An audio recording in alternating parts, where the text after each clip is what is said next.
लक्ष्मीपुर विदेशी मद दुकान नकली मद बिक्री चलिथिबा विधायक पवित्र साउंता दाबी। कोरापुट जिला आदिवासी अधिष्ठित लक्ष्मीपुर ठारे एक विदेशी मद दुकान खोला जायछि। लाइसेंस मुताबक मद दुकानी जातीय राजपथ कोनसी कार्यालय ठारू 500 मीटर दूर रे मद दुकान स्थापन करिबा कथा, किंतु लक्ष्मीपुर मद दुकान रेल स्टेशन ठारू मात्र अल्प दूर रे खोला जायछि। एहा खुलम खुला नियम उल्लंघन करुछि एही लाइसेंस प्राप्त मद दुकान।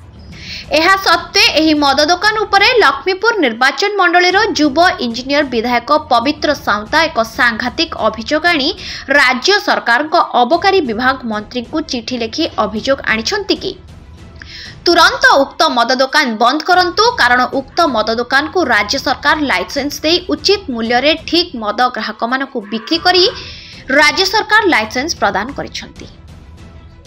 लाइसेंसधारी मासिक राज्य सरकार को टिकस दे अंचलर ग्राहक मानकु उचित मूल्य रे ठीक मद बिक्री करबा नियम रहिछि, किंतु लक्ष्मीपुर विदेशी मद दुकानी राता राती बड़ लोक हेबा आशारे निज लाइसेंस प्राप्त मद दुकान को किछि बिहारी मानकु मोटा अंकरे मद दुकान को व्यवसायी लिप्त करिथिबारु बिहारी माने मद गुड़िक नकली करबा निमंते ओडिशा सरकार को मद ठिपी लोगो गुड़ी को नकल करी मद नकली तैयारी करी दुकान रे बिक्री करबा सह नियम उल्लंघन करी जातीय राजपथ कड़े स्कूल कॉलेज जीवा रास्ता एवं गाँ गहली मानकु खुद लाइसेंस प्राप्त मद दुकानी सप्लाय करुछि। उक्त मद पी अनेक लोक मृत्युवरण करी युवा बयस रे स्त्री लोक विधवा हेउछंती।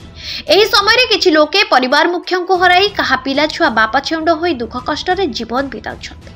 तेणु आगकू एभली कष्टकर परिस्थिति न आसिबा पाई तुरंत ही मद दुकान बंद करिबा पाई युवा इंजीनियरिंग विधायक पवित्र साउंता राज्य सरकार को अबकारी विभाग मंत्री को चिठी लिखि चेतावनी दैछंती।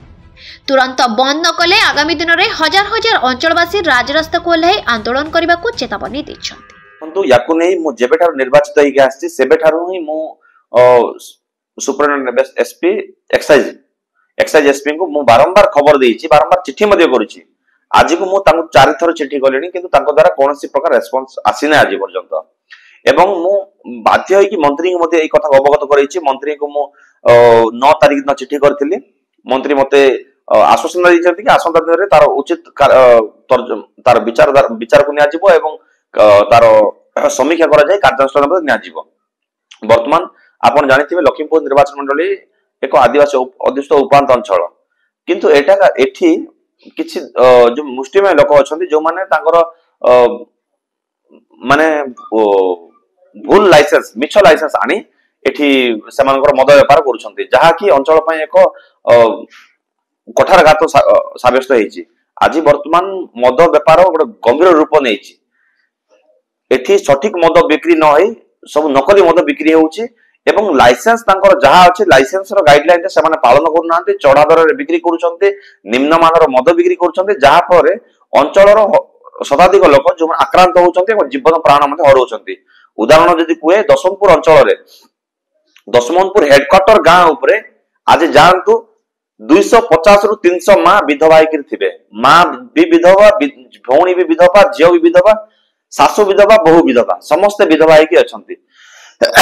एमिति काकरीगमा कथा कहंतु, लक्ष्मीपुर कथा कहंतु, बंधुगां कथा कहंतु, जेतिकि जगह रे विदेशी मद दुकान अछि समस्त निम्नमानर मद बिकुछंती एवं सेमानकर गाइडलाइन को सेमाने मानु नाहांती, जहा फल रे अंचल रे एक विशृंखला सृष्टि होउछि। अंचल रे एक अपरिस्थितिकर परिवेश सृष्टि होउछि। आसंता दिन याकू विशेष भाव में तर्जमा करी कार्यानुष्ठान नेबार अछि। तेनु एसपी को मु अनुरोध करूछि ए मधु चंद्रिका से बाहर होई आ ऊपर उचित कार्यानुष्ठान नियंतु, नले आसंता दिन रे लक्ष्मीपुर हजार हजार लोक जाई एसपी को ऑफिस रे धारणा रे बसिबे। एसपी ऑफिस ताला चलिबो।